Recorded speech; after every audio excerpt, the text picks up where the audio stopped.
Hello aspirants, कैसे हैं आप सब। आज हम न्यू चैप्टर स्टार्ट करने जा रहे हैं हमारी ancient medieval art and culture की सीरीज़ में। हमारा चैप्टर है प्री मौर्यन पीरियड। ओके, और इसके साथ अगर आपको आज के लेक्चर की या फिर प्रीवियस लेक्चर्स की पीडीएफ डाउनलोड करनी है तो इसका लिंक मैं आपको प्रोवाइड कर दूंगी कमेंट सेक्शन बॉक्स में, वहाँ से आप इसे चेकआउट कर लेना।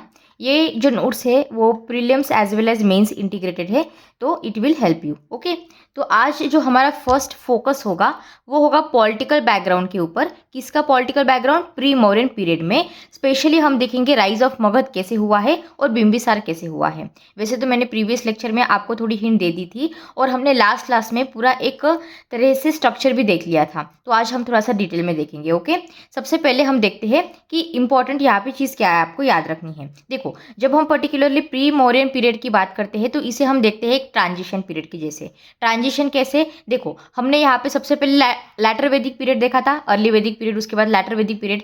जैसे ही लैटर वैदिक पीरियड आया तो उसके बाद यहाँ पे धीरे धीरे हमने देखा है मौर्यन पीरियड, महाजनपदास वगैरह हमने देखा था कल के लेक्चर में, राइट। तो ये ट्रांजिशन पीरियड हमें मिलता है प्री मौर्यन पीरियड में। इसमें क्या क्या हुआ है? पहले तो राइज हुआ है महाजनपदास का, यहाँ पे लार्ज टेरिटोरियल किंगडम्स इमर्ज हुए हैं। सेकंड, अर्बनाइजेशन की बिगिनिंग इसे ही माना जाता है। यहाँ पे मगध का राइज हुआ है as a powerful kingdom. Jainism और बुद्धिज्म का इमर्जेंस हुआ। इसके बाद यहाँ पे पहला मेजर फॉरेन इन्वेजन हुआ है। कौन सी ये फॉरेन पावर्स थी? पर्शियन और ग्रीक्स, ये दो फॉरेन पावर्स थी। कब? यहाँ पे प्री मौर्यन टाइम पीरियड में। इसके साथ साथ यहाँ पे पॉलिटिकल कंडीशन जो है ये इस तरह से बनी कि इन्होंने फाइनली मौर्यन एम्पायर को बनाया, और Mauryan empire is one of the greatest empire जो कि यहाँ पे बनाया गया था, एस्टेब्लिश किया गया था चंद्रगुप्त मौर्य से। और इनके साथ कौन थे? हमारे चाणक्य, ठीक है, जिसे हम कौटिल्य भी कहते हैं। तो टाइम पीरियड आपको याद रहेगा 600 before common era to 321 before common era, ये यहाँ पे है। ओके, अब यहाँ पे मोटे मोटे तौर पे एक बार फिर से टाइमलाइन बता देती हूँ, क्योंकि कैसे है, यहाँ पे यूपीएससी ने 2 बार इस तरह से क्वेश्चन पूछा है प्रीलिम्स में। स्टेटमेंट्स दे दी थी सीधी सीधी, ठीक है, और उसको क्रोनोलॉजिकल लैंग्वेज में मतलब इसमें बैठाना था हमें, तो हो सकता है इसके ऊपर पूछ ले। तो एक बार देख लेते हैं। 600 बिफोर कॉमन एरा आएगा तो क्या पता करेंगे हम, क्या याद रखेंगे? महाजनपदास, ये याद रखना है, ठीक है, ये तो बिल्कुल याद होना चाहिए। एग्जैक्ट नंबर्स याद नहीं है, कोई बात नहीं, कम से कम ये याद रख लो कि किसके बाद कौन आ रहा है। और दूसरा ये है कि एक बार बिंबिसार कब रूलर बने थे वो एक याद रख लो, ठीक है। तो हमारा 6th सेंचुरी में तो है ही राइज ऑफ मगध। इसके बाद 544 BCE जो है ये मेन, ये यहाँ पे दिखाता है बिंबिसार यहाँ पे बने थे रूलर। उसके बाद यहाँ पे आते हैं अजातशत्रु। अजातशत्रु को याद करवाया था मैंने, शत्रु को याद रखना है, अपने पिताजी के शत्रु बन गए, इनको मार के राजा बन गए, यहाँ पे इस तरह से याद रखना है। तो ये था 492 BCE।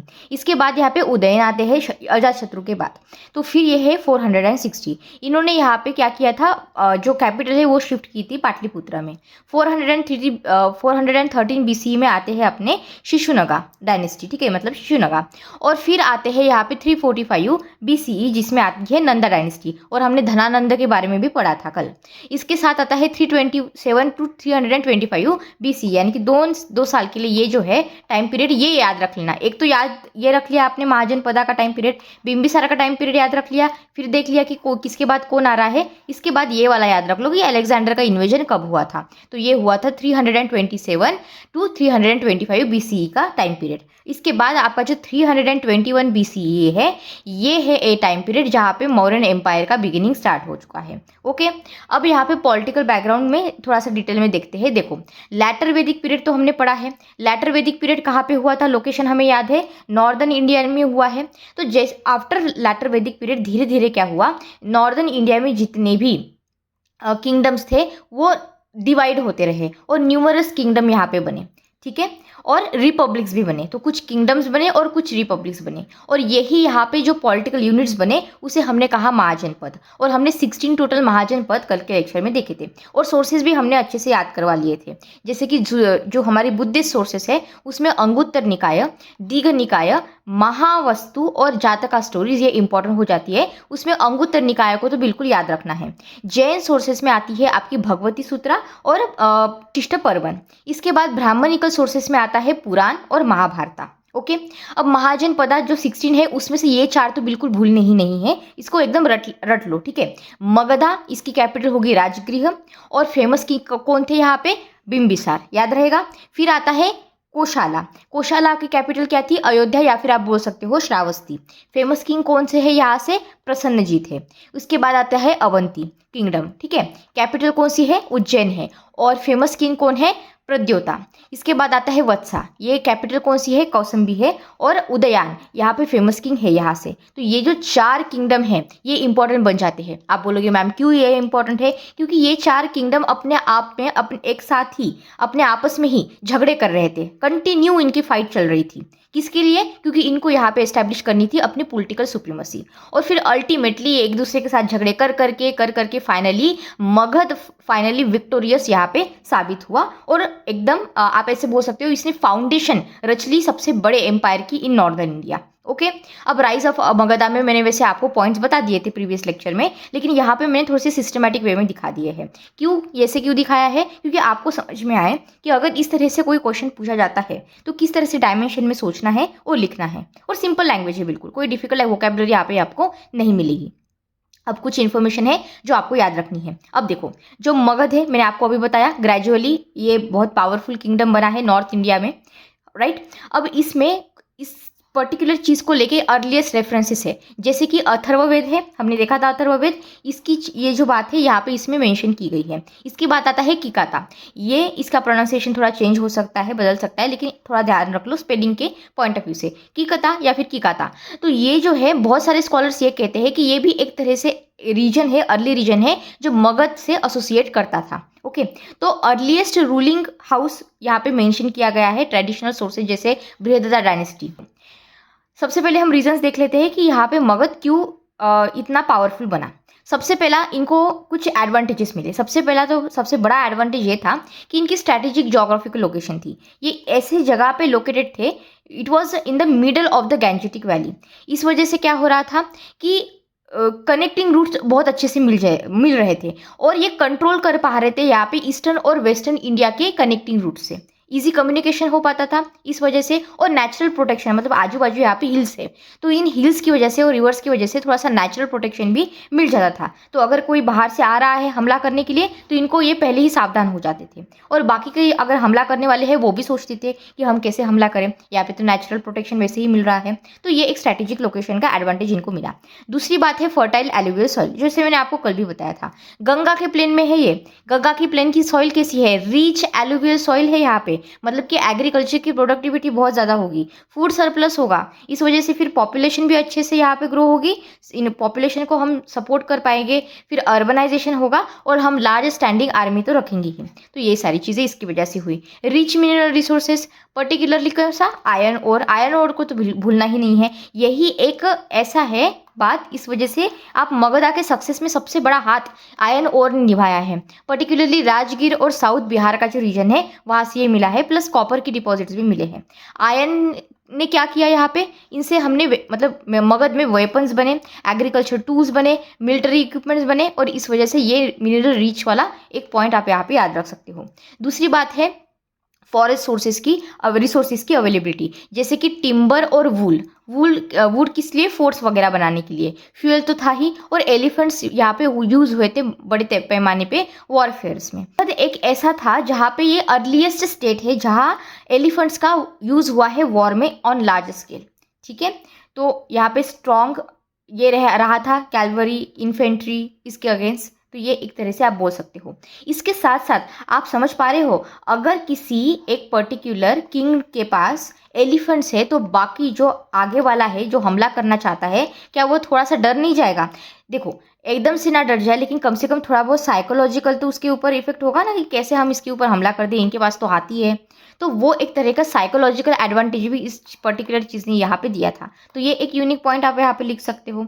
दूसरी बात आते हैं रिवर नेटवर्क की, जो मैंने आपको ऊपर बताया ही है, बस इसमें गंगा, सोन, पनपन और गंडक रिवर है, ये याद रख लेना। इनलैंड ट्रांसपोर्ट, इरिगेशन और ट्रेड और डिफेंस इसकी वजह से, इसलिए। फिर आती है पॉलिटिकल लीडरशिप, ये सबसे इंपॉर्टेंट भी है क्योंकि यहाँ पे बड़े बड़े अच्छे कैपेबल रूलर्स मिले लकीली मगध को, जैसे कि बिंबिसार पहले आए, फिर अजातशत्रु, फिर शिशुनगा, फिर महापद्मा, नंदा, तो ये सारे, ठीक है। नंदा डायनेस्टी फिर बाद में, वो सब छोड़ो, लेकिन ये जो 4 है ये महान लोगों में हम यहाँ पे पकड़ते हैं। इन्होंने क्या किया?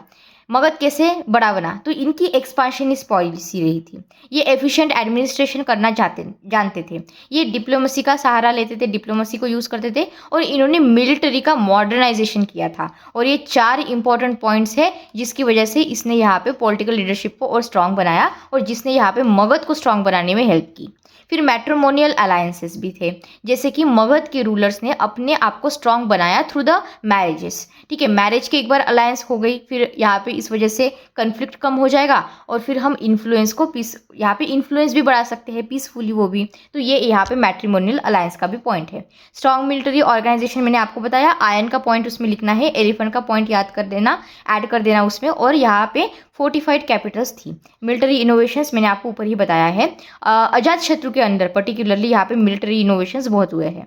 फिर यहाँ पे इकोनॉमिक प्रॉस्पेरिटी तो है ही, agriculture, trade route, river routes, river transport, taxes, mining, ये सारी चीज़ें। तो स्ट्रैटेजिक लोकेशन, फिर फर्टाइल एग्रीकल्चर। ठीक है, इसके बाद आता है आपका iron resources, economic prosperity, large army.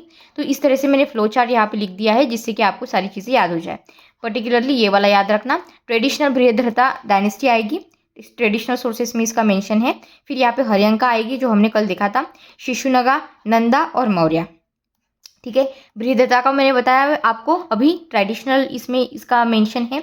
और जो मोस्ट फेमस किंग है यहाँ पे बृहद्रथा डायनेस्टी से, उनका नाम है जरसंधा। ठीक है, सोर्सेज जैसे महाभारत और पुराण वगैरह है, इसमें इसका मेंशन है। बृहद्रथा डायनेस्टी जो है ये ऐसी एक है मेन डायनेस्टी जो मेनली एपिक से आती है, ठीक है, या फिर पुरानिक ट्रेडिशन से आती है। इसकी जो क्रोनोलॉजी है ये अनसर्टन है, हम यहाँ पे स्पेसिफिकली नहीं बता सकते हैं, इसलिए यहाँ पे हिस्टोरियन इसे सेपरेटली ट्रीट करते हैं। ठीक है, और इसके बाद तो हर्यंका डायनेस्टी है ही हमारी। अब हर्यंका डायनेस्टी का टाइम पीरियड मैंने बताया था आपको 544 टू 430 BC ही है। ठीक है, ट्रेडिशनल फाउंडर कौन है इसके, भाटिया या फिर भटिया, जिस तरह स्पेलिंग आपको रखना है वो रख सकते हो। ये फादर थे बिंबिसार के। ठीक है, बिंबिसार अभी आने वाले हैं। ठीक है, तो हिस्टोरिकली सबसे ज़्यादा प्रोमिनेंट किंग यहाँ पे बिंबिसार ही रहे हैं इस टाइम पीरियड में। ओके, और इसकी कैपिटल कौन सी थी, गिरिव्रजा थी। ठीक है, राजगृह भी बोल सकते हो, यहाँ पे राजगीर भी बोल सकते हो, स्पेलिंग का थोड़ा बहुत डिफरेंस आता है बट इट्स ओके, कोई भी लिख सकते हो आप। और बाद में यहाँ पे जो कैपिटल है ये शिफ्ट हुई थी पाटलिपुत्रा में, ये उदयन के द्वारा हुई थी। ये हमने कवर कर लिया है, पार्ट 2 में ही कर लिया था कवर। अब यहाँ पे बिंबिसार है 544 टू 492 BCE। बिंबिसार ने यहाँ पे ट्रांसफॉर्म किया है मगध को from ordinary king to the most powerful state, इसलिए हम इन्हें मोस्ट पावरफुल किंग भी समझते हैं इस पर्टिकुलर एरा में। ठीक है, ये रियल आर्किटेक्ट है हमारे मगध के राइज के। ठीक है, इनका अच्छा इन्होंने टाइटल लिया है, यहाँ पे प्रीलिम्स में टाइटल्स पूछ सकते हैं, तो यहाँ पे याद रखना है सेनिया। ठीक है, या फिर श्रेणिका, कुछ भी आप बोल सकते हो। जैन ट्रेडिशन में इनको ये टाइटल्स दिया हुआ है। ये कंटेम्प्रेरी रह चुके हैं गौतम बुद्धा और महावीर के, तो कंटेम्प्रेरी के ऊपर भी क्वेश्चन आता है, तो याद रखना है। दोनों भी बुद्धिस्ट और जैन ट्रेडिशंस को यहाँ पे एसोसिएट किया जाता है बिंबिसार के साथ, क्योंकि इन्होंने यहाँ पे इसे पैट्रोनेज दी थी। कैपिटल याद रहेगा यहाँ पे राजगृह या फिर राजगृह, गिरिव्रजा, जो भी आपको बोलना है। सराउंडेड बाय द हिल्स, और इसी ने ही यहाँ पे नेचुरल प्रोटेक्शन प्रोवाइड की थी। इसके बाद कुछ मैट्रिमोनियल अलायंसेस है बिंबिसार के रिलेटेड, ये सारे मैंने यहाँ पे आपको दे दिए हैं। जैसे कि कोसाला देवी जो कोसाला किंगडम से आती थी, और यहाँ पे इसमें जो काशी है ये एज अ डाउरी इन्हें मिला था, जिस वजह से कोशाला के साथ इनके जो रिलेशंस है ये बहुत स्ट्रांग बन गए थे। फिर बाद में आता है चेलेना, यहाँ पे लिच्छवी किंगडम से वैशाली। ठीक है, ये यहाँ प्रिंसेस, इनके साथ यहाँ पे मैट्रिमोनियल अलायंस के थ्रू इन्होंने नॉर्दर्न फ्रंटियर को सिक्योर कर लिया, और अपना रिलेशन वाजी के साथ, वाजी कन्फेडरेट के साथ भी बनाया, इम्प्रूव किया। फिर है खेमा, मद्रा, पंजाब, ये यहाँ पे किंगडम याद रखना है। इससे वजह से क्या हुआ, नॉर्थ वेस्टर्न जो डिप्लोमेटिक टाइज थी ये इन्होंने स्ट्रांग बनाई। तो बिंबिसार ने यहाँ पे मैरिज डिप्लोमेसी को यूज़ किया था, ठीक है, एज अ इंस्ट्रूमेंट। अब इसमें मिलिट्री एक्सपेंशन में कॉन्क्वेस्ट ऑफ अंग याद रखना है। अंग को हमने देखा था मैप में, आपको याद होगा जब हम महाजनपद देख रहे थे। दत्त है, रूलर थे वहाँ के, उनको डिफीट किया था इन्होंने। इसके साथ अंग को एनेक्स कर दिया मगध में, और इसके साथ जो ईस्टर्न ट्रेड है, देखो आपको याद होगी अंगा की जो लोकेशन है वो, तो उससे समझ में आ रहा होगा आपको कि जो ईस्टर्न ट्रेड रूट है ये यहाँ पे इसका एक्सेस मिल गया, जैसे यहाँ पे अंगा को एनेक्स कर लिया। और इस वजह से क्या हुआ, जैसे ही इनको ईस्टर्न ट्रेड का एक्सेस मिला, इनका जो रेवेन्यू था वो भी बढ़ गया। अवंती के साथ यहाँ पे रिलेशन देख लेते हैं। इनके फ्रेंडली ही रिलेशन रहे हैं अवंती के साथ। किंग प्रद्योता थे, तो इनके साथ रिलेशन अच्छे रहे थे। एक बार तो ऐसा लिखा भी गया है कहीं पे कि रॉयल फिजिशियन जीविका नाम का कोई है थे, इनको यहाँ पे भेजा गया था, इनकी तबीयत ठीक नहीं थी इसलिए प्रद्योता की। ओके, तो बिम्बिसार ने भेजा था उनको। एनीवेज, यहाँ पे एडमिनिस्ट्रेशन की अगर बात करें तो बिम्बिसार ने एफिशिएंट एडमिनिस्ट्रेटिव सिस्टम बनाई थी। जैसे कि फीचर्स कौन से हैं, पहले तो कैपेबल ऑफिशियल इन्होंने रखे, उन सारी ऑफिशियल्स को यहाँ पे डिवीजन किया प्रॉपरली रिस्पॉन्सिबिलिटीज़ का।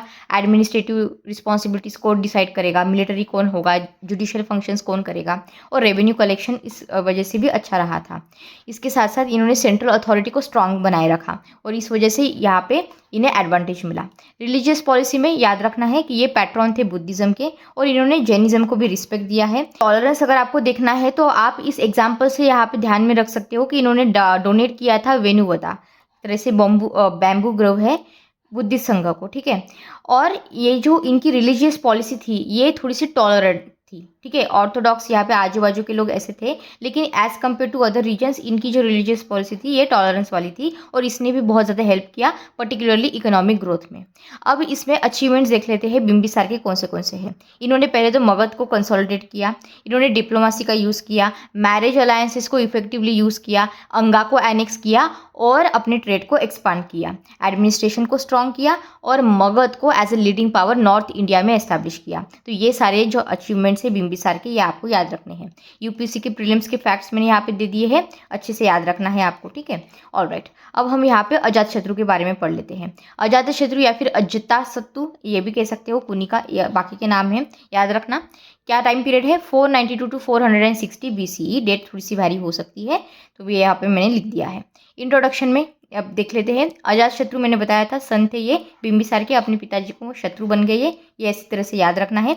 But he was one of the greatest rulers of Haryanka dynasty. Okay, इनके अंडर ही यहाँ पे मगध और ज़्यादा एक्सपांड हुआ रैपिडली और इनको यहाँ पे आप ऐसे कह सकते हो कि he was the most powerful king and most powerful kingdom in the northern India. अब इसे इनका क्या क्या यहाँ पे अचीवमेंट्स है वो याद रखना है। पहले तो यह है कि इन्होंने बहुत सारे मिलिट्री कॉन्क्वेस्ट किए हैं। एडमिनिस्ट्रेटिव फोरसाइट, ये तो ऐसे कॉमन पॉइंट्स है ना, ये तो हमेशा यहाँ पे चिपका देना, लिख के ही आना, ठीक है।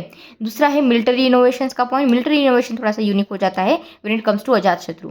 इसके साथ साथ फाउंडेशन इन्होंने रखी पाटलिपुत्र की फ्यूचर इंपॉर्टेंस की और यहाँ पे इन्होंने भी यहाँ पे बुद्धिज्म को पैट्रोनेज दिया है। तो याद रहेगा डिफरेंट नेम डिफरेंट ट्रेडिशन है, जैसे कि बुद्धिस्ट में इनको अजातशत्रु का सत्तु कहा जाता है, यहाँ पे जो जैन है इनको कुनिका कहा जाता है, संस्कृत में इनको अजातशत्रु कहा जाता है, ठीक है। साथ साथ यहाँ पे रिलीजियस पॉलिसी देख लो। अच्छा, यहाँ पे जब हम अजातशत्रु की बात करते हैं तो गौतम बुद्ध और महावीर यहाँ पे बिंदुसार के साथ कंटेम्प्रेरी थे, राइट। अजातशत्रु ने भी यहाँ पे दोनों को भी हम एसोसिएट करते हैं अजातशत्रु को, बुद्धिज्म से भी और महावीर जैनिज्म से भी, ठीक है। अब रिलीजियस पॉलिसी में बुद्धिज्म इंपॉर्टेंट हो जाता है क्योंकि अकॉर्डिंग टू बुद्धिस्ट ट्रेडिशन यहाँ पे ऐसा बोला जाता है कि अजातशत्रु गौतम बुद्धा से मिले थे।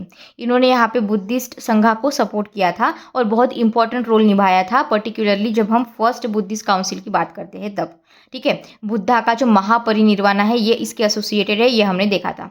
अब यहाँ पे फर्स्ट बुद्धिस्ट काउंसिल अजातशत्रु आया, मतलब फर्स्ट बुद्धिस्ट काउंसिल तो अच्छे से आपको याद रखनी ही है, ये बहुत बार रिपीट होगा क्योंकि ये इंपॉर्टेंट है इसलिए मैंने आपको बताया है। तो प्लीज़ आप एक बार इसको पढ़ लेना, हमने इसको बहुत बार रिपीट किया है।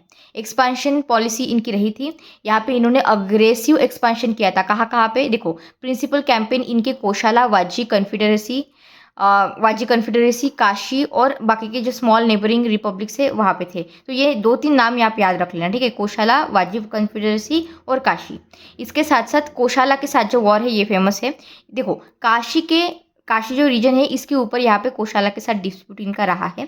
ओरिजिनली ये मगध को दिया गया था एज अ डाउरी, मैंने आपको बताया था, राइट, बिम्बिसार को जब उन्होंने कोशाला देवी के साथ शादी की थी।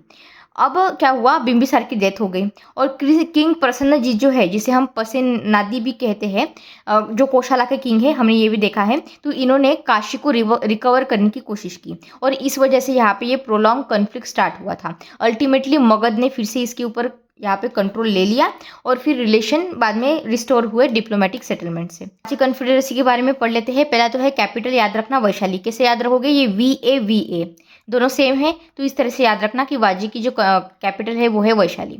अब मेंबर कौन से यहाँ पे इंक्लूडेड है, एक तो लिच्छवीज है, विदेहास है, नत्रिकास, ये सारे हैं, और रिपब्लिकन क्लैन बाकी के।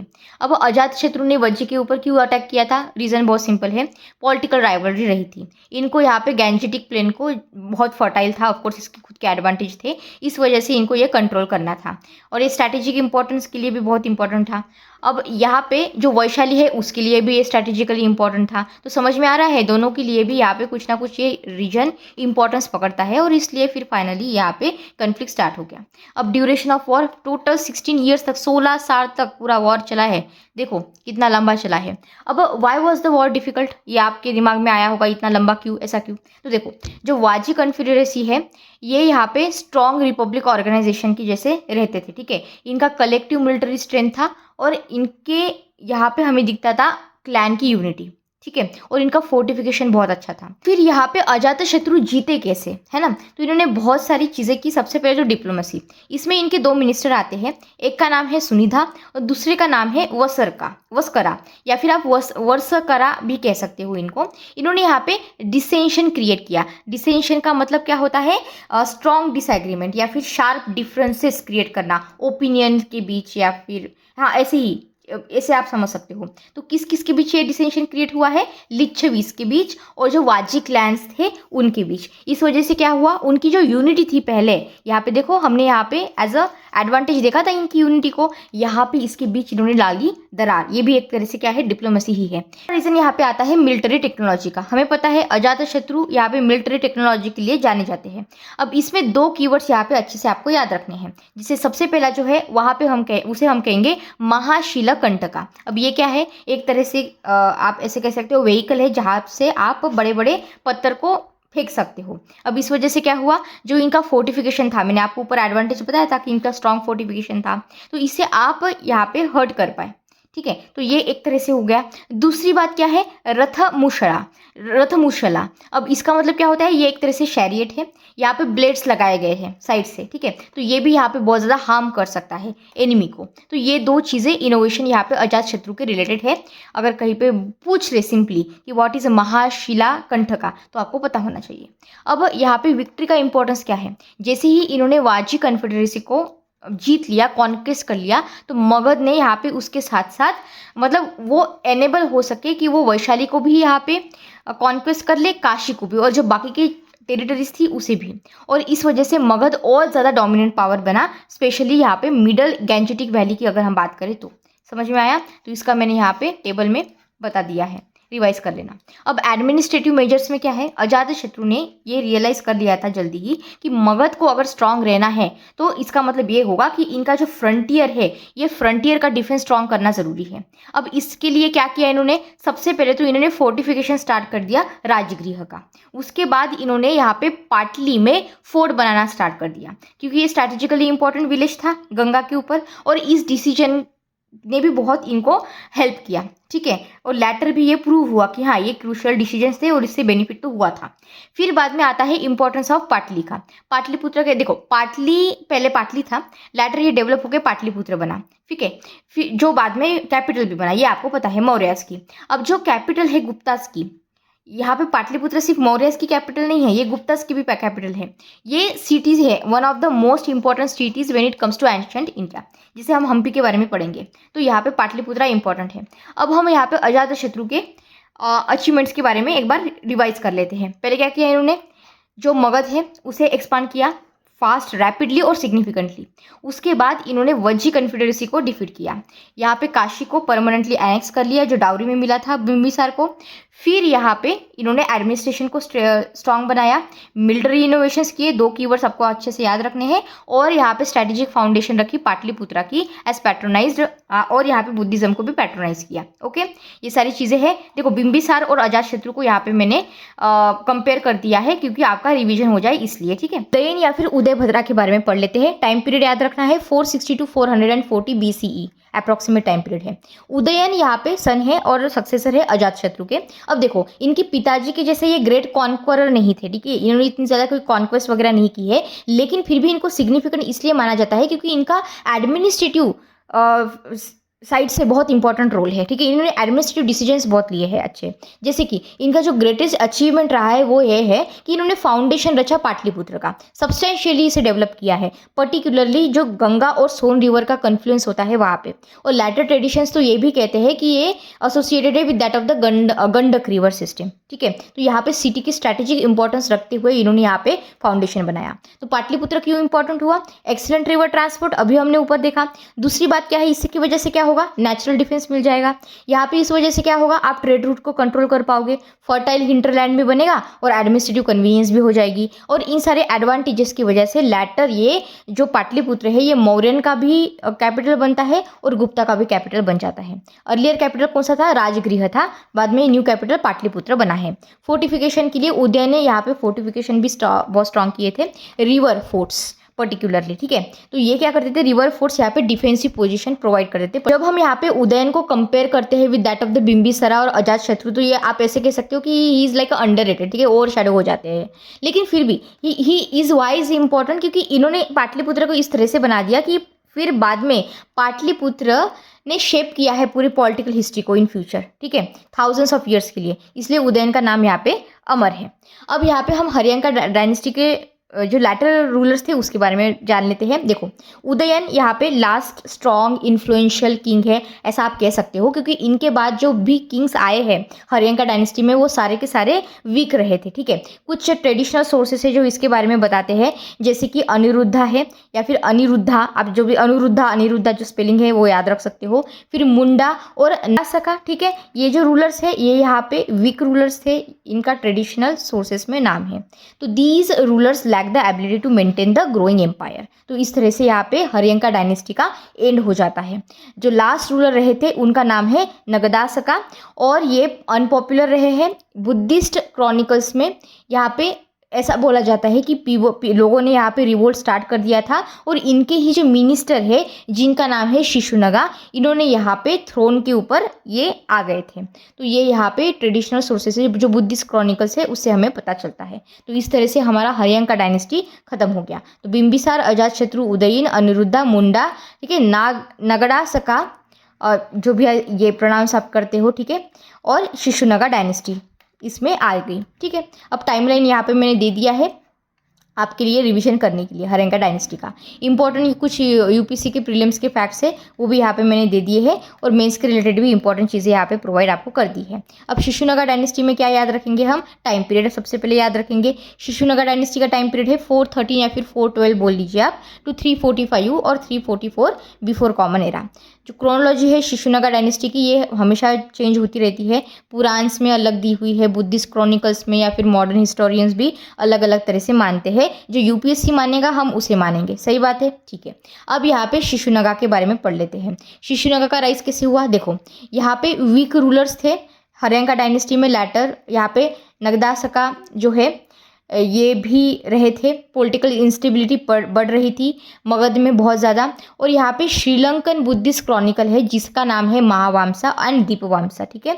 अब ये महावामसा दीपवामसा में कुछ चीज़ें लिखी गई है, यही चीज़ें लिखी गई है कि लोगों ने यहाँ पे इनके अगेंस्ट रिवोल्ट स्टार्ट कर दिया था। शिशुनगा जो थे इनके ये अमात्य थे, अमात्य का मतलब होता है मिनिस्टर, और यहाँ पे ये ट्रेडिशनली वॉइस रॉय भी रह चुके थे, गवर्नर आप बोल सकते हो काशी के।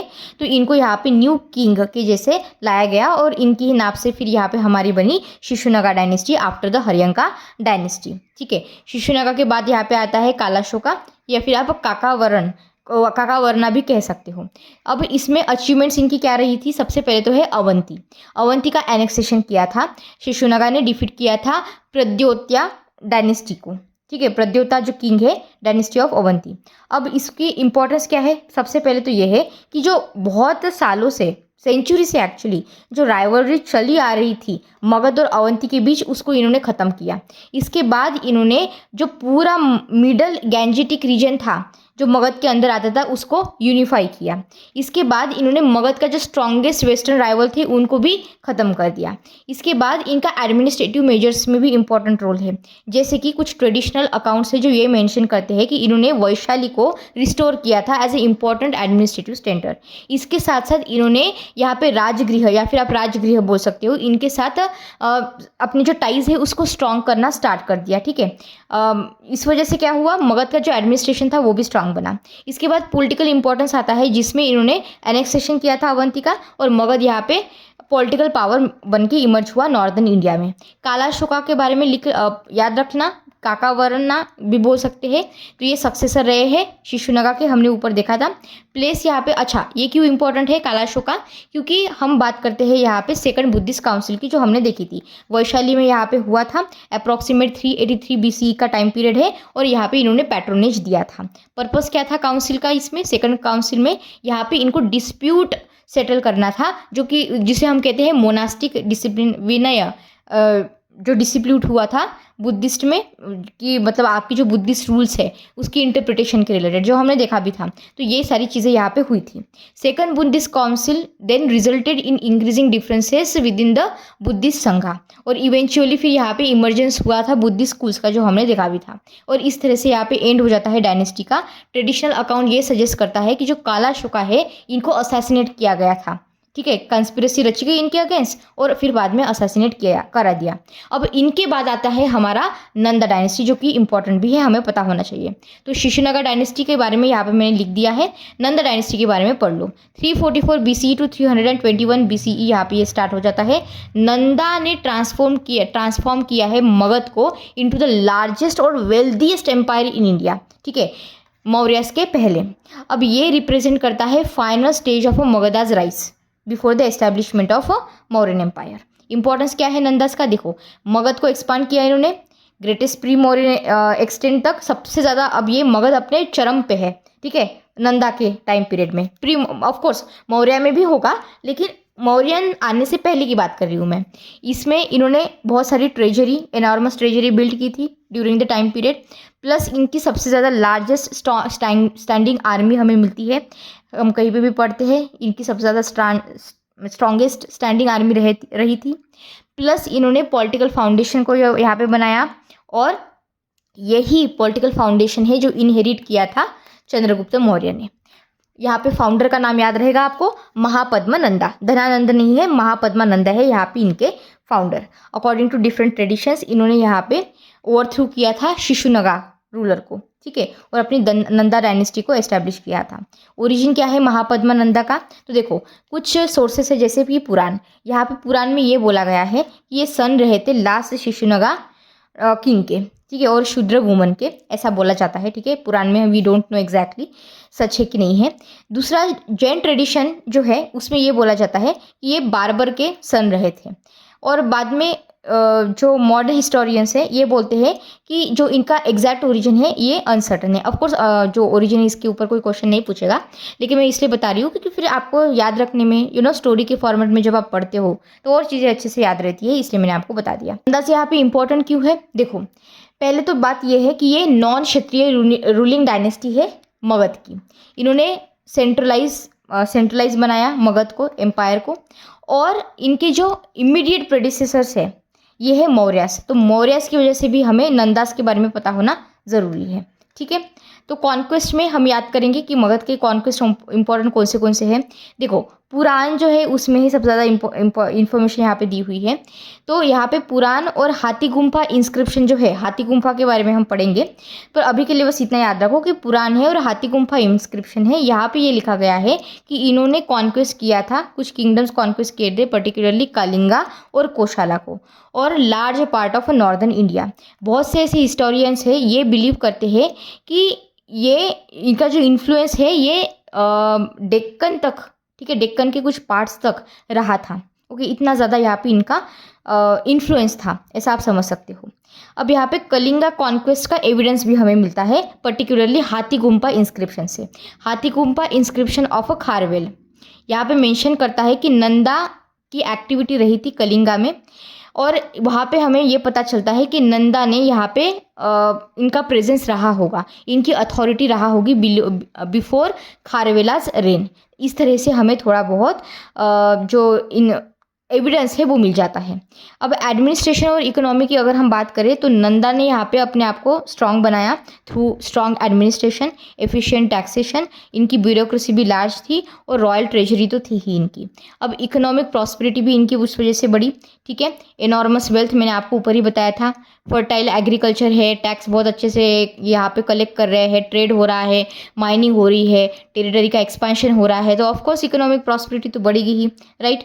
अब यहाँ पे देखो मिलिट्री स्ट्रेंथ में यहाँ पे कुछ ग्रीक राइटर्स है जैसे कि कर्टियस या फिर कर्टस बोल सकते हो आप, इन्होंने भी इसके बारे में लिखा है कि यहाँ पे इनकी बहुत ज़्यादा स्ट्रांग आर्मी रही थी। तो यहाँ पे कुछ इन्फॉर्मेशन है, याद रखने की कोई ज़रूरत नहीं है, बस आपको एक रफ आइडिया पता चली इसलिए मैंने आपको यहाँ पे बता दिया, ठीक है। अब हम धनानंदा के बारे में पढ़ लेते हैं।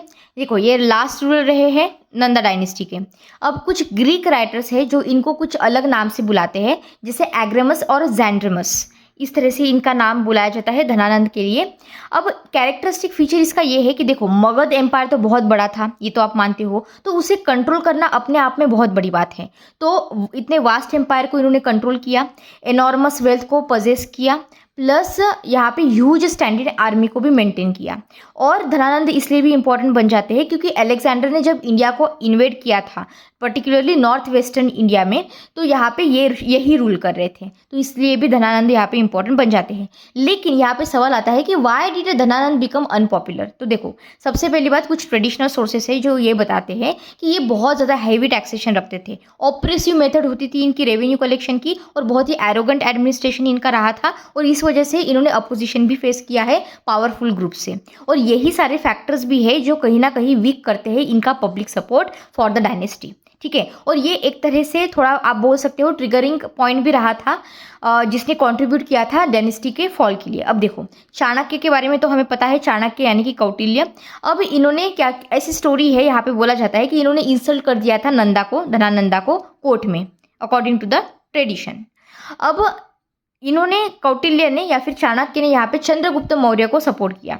अब दोनों ने मिलके यहाँ पे जो धनानंद है इसे ओवरथ्रो कर दिया। 322 टू 321 BC की ये बात है, और इसी ही हम क्या कहते हैं, end of a Nanda dynasty और the beginning of the Mauryan empire. तो डायनेस्टिक फ्लो एक बार देख ले, हरंका डायनेस्टी हमने पहले देखी, फिर उसके बाद आया शिशुनागा डायनेस्टी, फिर आई अपनी नंदा डायनेस्टी, और फाइनली अब हम यहाँ पे देखने वाले हैं मौर्यन डायनेस्टी। तो यहाँ पे मैंने क्या किया ना, 3 जो आपकी मगध डायनेस्टीज है उसका यहाँ पे टेबल दे दिया है, ठीक है। तो ये वाला आप अच्छे से देख लेना, फाउंडर जो है बिंबिसार, अजातशत्रु, ये सारी चीज़ें और बाकी की इंपॉर्टेंट चीज़ें। अब यहाँ पे टाइमलाइन देख लेते हैं जल्दी से। मगध का क्या है, बृहद्रथा ट्रेडिशनल में दिया हुआ है, फिर हरंका डायनेस्टी, फिर Shishunaga dynasty, Nanda dynasty and Mauryan dynasty finally in 321 BC। यहाँ पे कुछ इंपॉर्टेंट फैक्ट्स है जो मैंने यहाँ पे प्रीलिम्स के पॉइंट ऑफ व्यू से दे दिए हैं, वो आपको अच्छे से पढ़ लेने हैं, और PYQ के कुछ थीम्स है जो बिल्कुल भी आपको मिस नहीं करने हैं। इस तरह से हमने ये टॉपिक यहाँ पे कंप्लीट कर लिया है। अब हम कल के लेक्चर में यहाँ पे जो फॉरेन इन्वेजन्स हुई थी और उसके रिलेटेड जो इंपॉर्टेंट इन्फॉर्मेशन है वो सारे देखेंगे और इस टॉपिक को पूरी तरह से कंप्लीट करेंगे। ओके, तो अगर आपको कोई क्वेरी है तो आप मुझे कमेंट सेक्शन में बता सकते हो। I will try my best to solve all those queries. अगर आपको मेरा काम पसंद आता है तो please subscribe to the channel, आपके दोस्तों के साथ भी शेयर कीजिए, लाइक कीजिए, जिससे मेरा भी मोटिवेशन बढ़े। Thank you so much and God bless you all.